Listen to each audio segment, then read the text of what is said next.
Well, good evening, y'all. My name is Anthony Murdoch II. I go by Murdoch. I'm a purpose-driven, action-oriented servant leader, proud product of the city called Naptown, USA.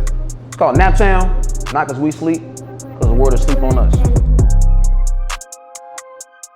For 10 months in 2022, we talked about the power in stories.